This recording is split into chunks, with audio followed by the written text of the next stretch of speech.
This is our research team, the four of us. Andrea's not here today, but the rest of us are.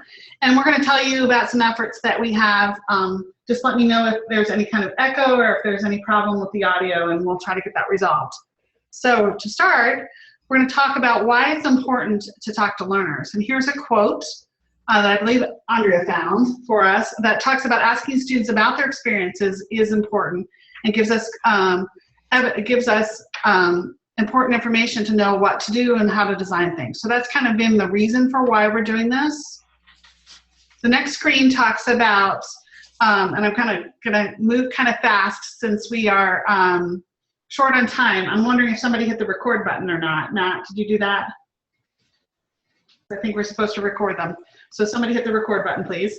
And this is a list of recent research at Penn State and research efforts. So the first one, if you look at that, that's the World Campus LMS requirements. That was going on for a while to look at what LMS Penn State should have.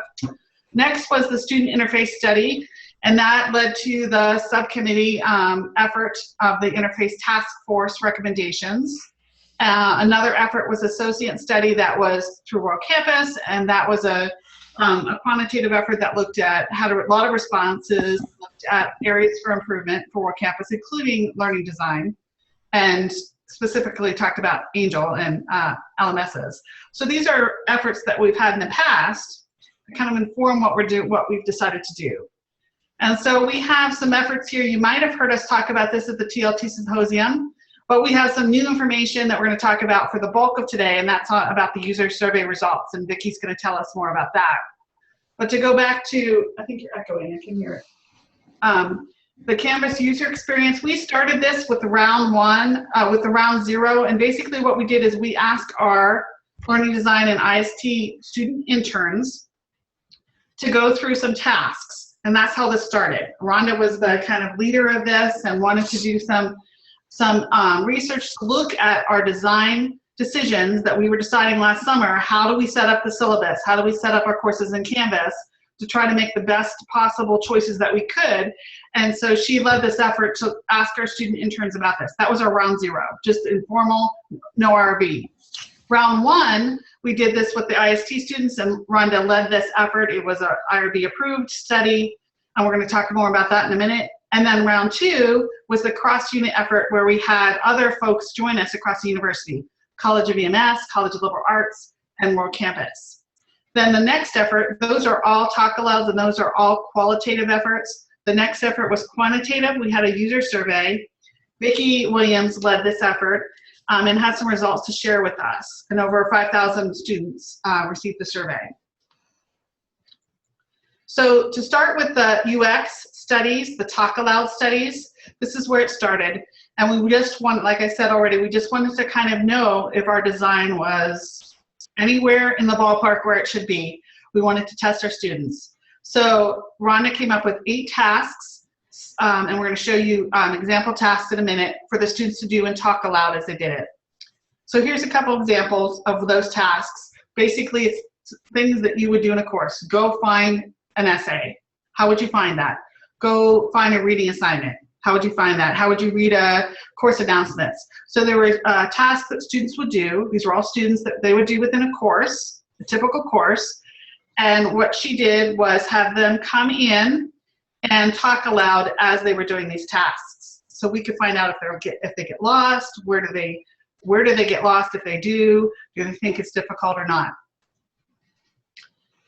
Just jump in and let me know if there's any questions or anything. So first, but we tested with the round zero, and that was testing the guinea pigs, and that was our student interns that we have right here that work for us. And we use them as guinea pigs quite a bit. So that was the first part that we did. And then the round one study, what we recruited the 5 undergraduate IST World Campus students. They came to University Park. They spent an hour. We gave them a gift certificate, and wanted to try to match up the demographics to match what our students are. We have primarily male students in IST. So she matched those up by age and by gender. And we tried to get a good picture of what the students were thinking. The next effort was the round two, where we basically took that same effort for round one, and it grew to be across other colleges. So World Campus did the same thing, EMS, and liberal arts. And we had support from TLT with Vicky and Tao. Here's the team. It's Rhonda, Tao from ITS, Tracy and Mike, Matt, Maggie and Vicky, and then Jen, Amy, and Andrea. And so that's our effort, our team. And so for EMS, liberal arts, and World Campus, they came up with their own lists of tasks based on an example course. And we helped them and worked with bringing those students in. We recorded what they said, we recorded their screen, and we have transcripts of those. So that's the next round of the Talk Aloud. The combination of those studies showed that we were basically on track for that. Here's the list of the folks, and then more information. So we had 14 participants in all, plus the 5 from IST, and 19 altogether. So they completed these tasks. They used the Talk Aloud protocol that we had. As I said, we screen recorded. We gave them $50 gift certificates for their time. Again, it was about an hour, and they had to come here. And those cars were funded by, we thank Terry O'Haron and Jennifer Sparrow from ITS.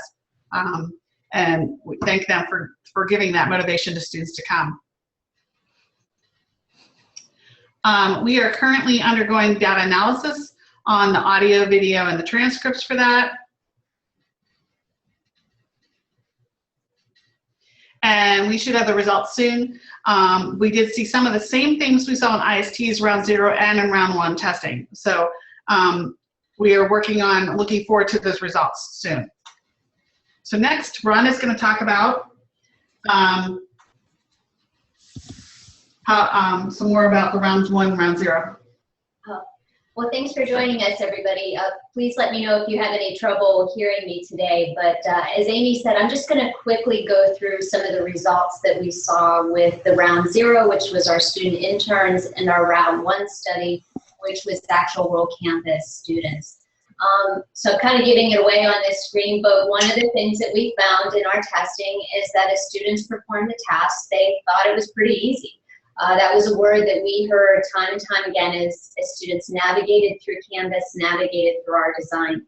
We had one question where students tripped a little, not all of our testers, but there was one question. But besides that, the testing went pretty smoothly, so we felt pretty good about that. Another word that we heard throughout testing was modules. And for those of you who know the Brady Bunch, you know about Jan Brady, the quintessential middle sister, who would always say Marsha, Marsha, Marsha, which was her older sister. And we included that in a slide today because if there was one word that we heard over and over and over and over again in the 10 subjects that we tested, it was modules. Modules was extremely important to folks as they were navigating their way throughout our test subject, or our tasks. In fact, this next screen here will show just really a very brief sampling of some of the quotes that we heard throughout testing. But I think that one from subject 5 is particularly useful because that really summarized a lot of what people were saying is, you know, modules is where everything is located. And that was really a consistent theme for all 10 people that we spoke to at IST. And then a final thing that we saw was people preferred Canvas over Angel. And on the surface, that sounds really, really wonderful. And I'm sure a lot of people at Penn State are very glad to hear that. And those who know Angel, that makes a lot of sense that people would enjoy Canvas more than Angel. But the one hiccup in that is that we never asked any of our participants anything about Angel. So what that told us is that people were bringing some preconceived notions about Angel, some prior history of their Angel use to using Canvas. And where that we were mentioning that is what we saw as a potential stumbling block in people migrating over to Canvas is the fact that there are things like the Canvas calendar that we didn't see people really utilizing that much because, as we all know, there isn't an Angel calendar that's really used heavily. So kind of linking what Angel could do and how do I do that in Canvas is something that we feel as designers we should be aware of when we're designing. And for us in IST, we kind of won't go into it today because we want to save more time for Vicki and her results, but what we've tried to do is just educate our students on the Canvas LMS, and that's a continuing effort that we're doing here, and we've tried some things with that, and we're continuing to explore more things just to kind of hone in on what Canvas can do and those new features and functionality that really can help students. So with that, I'll turn it over to Vicki to talk about some hot off the presses results from the Canvas user survey. Thank you very much, Rhonda and Amy. It was a pleasure to work with everyone, and it was exciting to think that maybe we could collect some real data. We've been hearing modules from students, and we've been hearing it from faculty, but it was nice to have some data that we could base information on. What we decided to do was use a survey, and we did a mixed methods analysis. We used quantitative questions, multiple choices, things like that. But we also chose a qualitative approach. We left a lot of open-ended questions where we could get responses, because we know that's where rich data can come from. Let's go to the next one. The survey itself was based on a survey that was initially developed by Jess, a faculty member who did an earlier study with Canvas screen design in her class, and we modified it for this data collection. Next. We were able to identify almost 5,000 students in World Campus who were taking a course that was based in Canvas. So we were fortunate at that. It was a sample of convenience. It wasn't a random selection or anything, but we sent to all of them, and we asked them questions about their preferences. What's your preference page for your home page? What are your preferences for your syllabus pages, your navigation? What really is going to be most helpful for you? Next. Here's an example. We gave them some screenshots, and we said, which do you like better, this one or this one? What is it about it that you like? What kinds of things do you want to see in it? And ouch, ouch, ouch, ouch, ouch, ouch, ouch, ouch, that's hot. Here's hot off the press. The results from the survey told us, well, in fact, Marsha, modules was the most preferred homepage, landing page.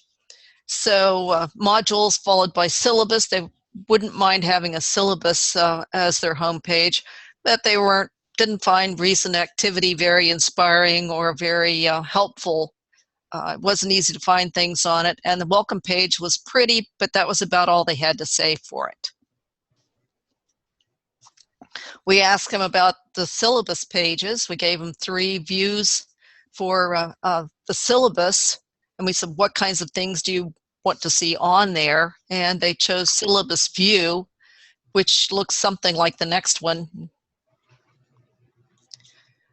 They said that the best thing about it was that it was clean, it was to the point, and they just preferred this layout over some of the others, because students, like instructors, and like we also feel this way, just give me what I need to know, let me find it fast, get what I need and get out of there. We asked them if it was important for the course schedule to be easy to find, and they said, oh yeah, course schedule is really important. And we asked them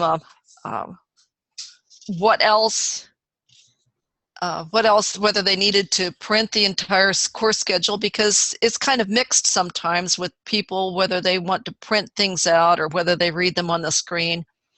And it was generally important for them to have a printable version of the course schedule.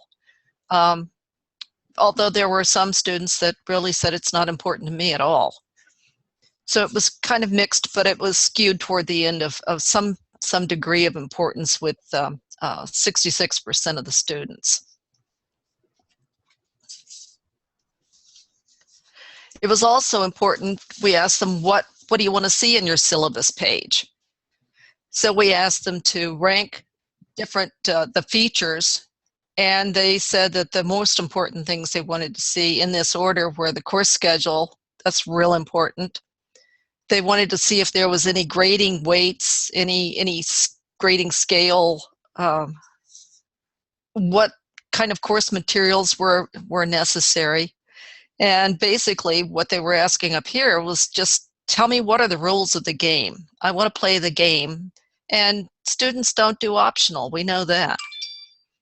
So we also asked them what were the important components specifically in that course schedule. They said, I need to know due dates. That's for tests, for whatever. I need to know what the assignments are. And I need to know what the lesson date ranges are. In other words, what's week 1, what's week 2. This lesson runs from this date to this date. So they needed to know if they had 2 weeks to complete an assignment or 3 weeks, things like that.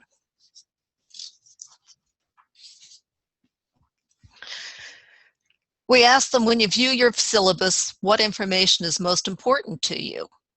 And you can see here the average value. The course schedule was indeed the most important thing they wanted to see in their syllabus, followed by grading weights, grading scales, a list of the materials. And then they also said, well, yeah, we might like to have some instructor information, like how do we get in touch with them? What's the contact information? What do I need to know about the instructor? Do they have office hours? Things of that nature.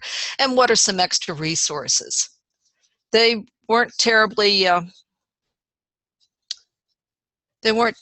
concerned about technical requirements. They weren't concerned about course description, course policies, prerequisites, or any university policies that were associated with it.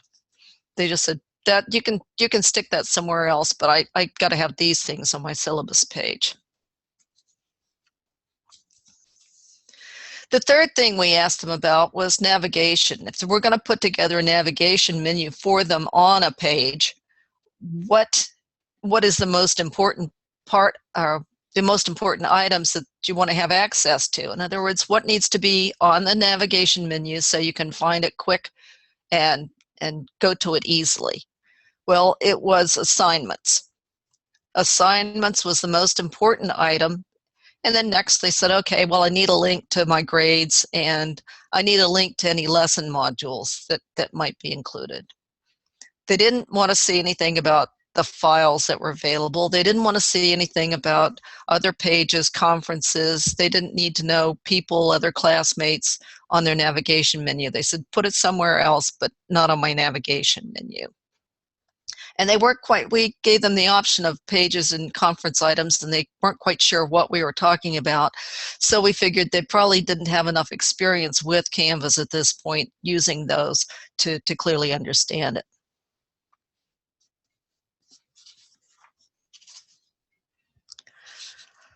We also asked them to rank a set of navigation items in terms of importance from 1 to 12. 1 was the most important, 12 was the least important. They needed to find most quickly the home page. Next, they needed to find their assignments, any announcements, and the modules. And the modules used to organize the course content with assignments, discussions, quizzes.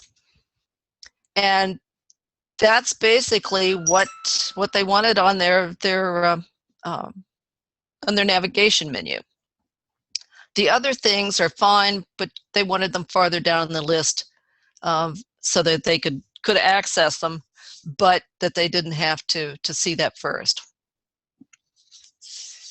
And as Amy and Rhonda mentioned, there were a lot of comparisons to Angel. So that rather than just saying, I like this about it, or I think this is most important on it, they would say, I liked this in Angel, or Canvas did this better than Angel.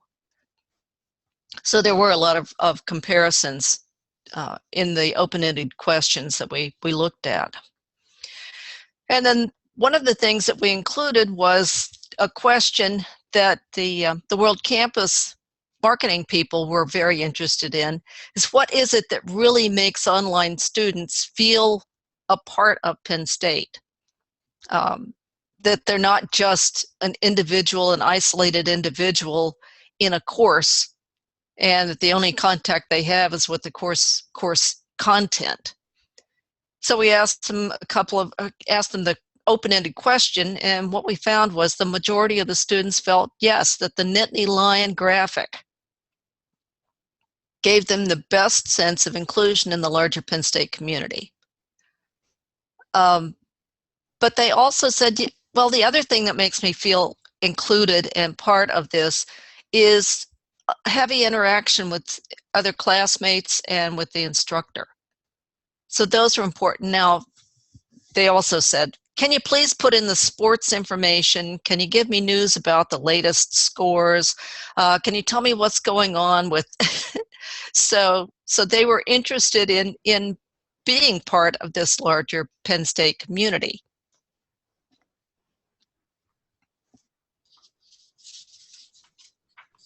Now, why did we go to all this trouble? Why did Amy and Jess and all of the people that have been interested in working with this, why is it important to do this in-depth research for it? And you can see here's a quote from the president of UVA.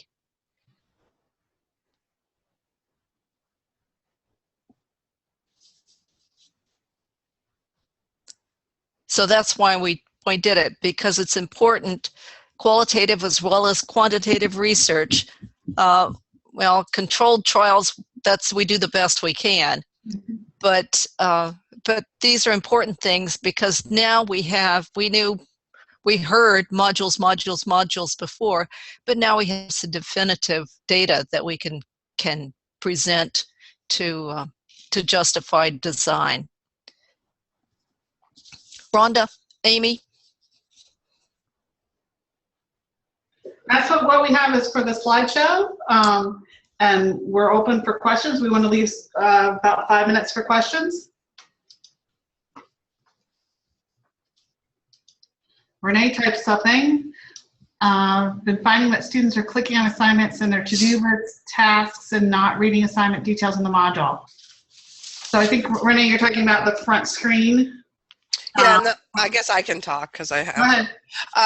So on the home page, we have the modules set as our home page, but on the right side on the student view, it's got like a course activity stream and then it's got to do. So anything that's an assignment with a to-do list, students can just click there.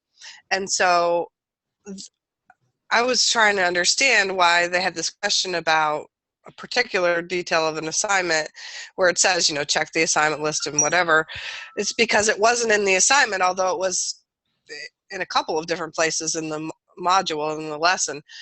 So they're like, well, I just want to click on the thing and do the assignment. So I didn't know if you found that to be the case, and if you've done anything to mitigate that. Yes, I think we did find that to be the case, as well as them going right through the calendar and clicking on what's on the calendar for today, meaning what's due today or what's due tomorrow. We found that some students were doing that as well. So we made what we call activity pages and put them in each lesson and put them as assignment pages with a due date. And that's kind of the bucket of all the things they're supposed to do. And so that helped them, it will show up on the calendar, and if they'll click that lesson 3 activity page, they'll see all the things they need to do. Did you want to add something more on that? No, I think that's a good summary thing. Does that help, Renee? Yeah, I remembered you saying something back earlier on, and now that I'm in the thick of it, I'm really wanting to maybe replicate what you're doing. Okay. Looks like Lindsay's saying basically the same thing. She got feedback that the to-do didn't have details instructions. Okay, so they did activity pages also. I'm just trying to avoid posting details in 2 places that would need to be updated in 2 places. So trying to find out what's the most efficient way. This was one page that has the activities, and we would internally link to the other assignments that were in that lesson, or links to if they are supposed to read something else or watch a video. Those would be listed on the activity pages. So we weren't duplicating everything that's on those other assignments. Right. Take quiz 10, you know, read this, watch this, do this. Basically, that was the kind of bucket for all the things they're supposed to do that week. And Lindsay, is that what? It would show up on the calendar with the due date. And so, Lindsay, are you posting both in the module and in the assignment all of the details now?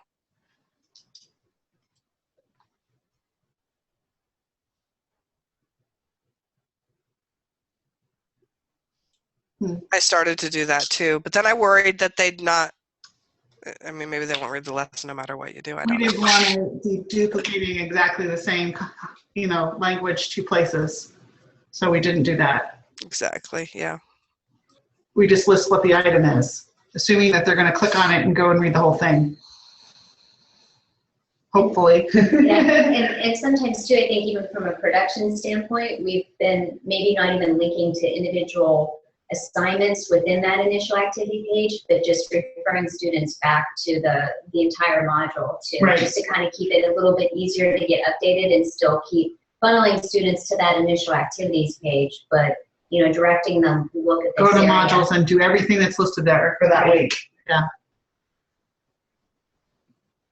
Cool. Thanks. I know that that's not what your research was about, but it was tangential, so I thought I'd ask. Read the modules. Okay. Other questions, thoughts? Or other folks viewing? Lindsay, anything else you want to share with us? Sarah? Red? Eileen?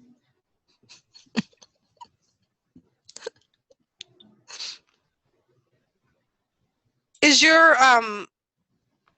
whatever you called it, the assignment page, I can't remember what you called it, and it was just 2 seconds ago. Is that in the Canvas Commons version of your course? Yes, we put shells up there. Now, I'm not sure if the latest version of our shell is up there. We'll have to go back and check, but early versions of our shell is definitely there in Commons. Okay. So when you put things on Commons, though, it doesn't carry the due dates. And we put due dates for each week due on Sunday nights. So lesson 01, lesson 02, that kind of thing. So if you want a copy that carries the due dates, I can just export and give it to you. Or the other thing is the IST instructor orientation. I might have sent you that, Renee, or other folks. Yeah. We put the shell in there, a shell for World Campus and a shell for RI that we have pulled out the World Campus language. And okay, perfect. In that shell, like there's a shell for fall there of RI that has the fall dates in it, due dates in it, and it's generic enough that it has the World Campus language pulled out. If you can't find it, let us know, and we'll be glad to send it to you. I'll take a look. The shell, what we call a shell. And Eileen wants to know why you used assignment for the weekly drill down rather than a page. Because the assignments show up on the calendar and pages don't show up in the calendar. So we wanted a due date so that if students went right to there, they would see that activity page listed there and make sure to do it.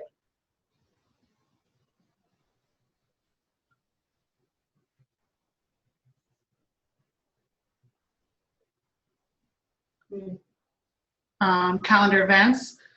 We've done that for some things, like in the course I'm teaching, they're supposed to post a discussion forum post. The initial post is due Saturday night. 2 more posts are due Sunday night. So I made a calendar event for Saturday night, and the due date is still Sunday night. But like a reminder to help them to know to do that. Yeah, like post, initial discussion post, exactly. Right. And reminders like, I think we put reminders like spring break and Thanksgiving break, that kind of thing on the calendar as well, as just as an events.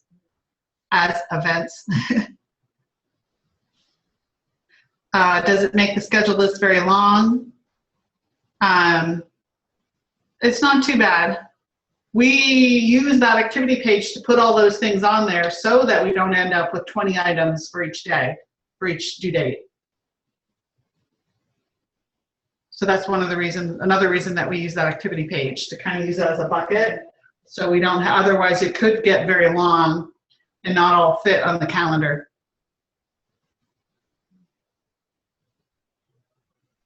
Okay. Lindsay says it's long, but as a student, it's so nice to have it in one place. Okay. Thanks, Lindsay.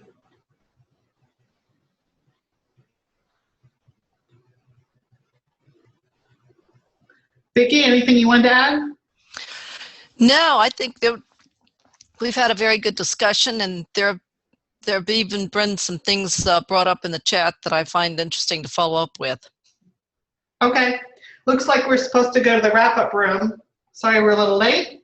Thanks, everybody, for coming, and we'll see you in the wrap-up room. Thanks. Thanks. Bye-bye.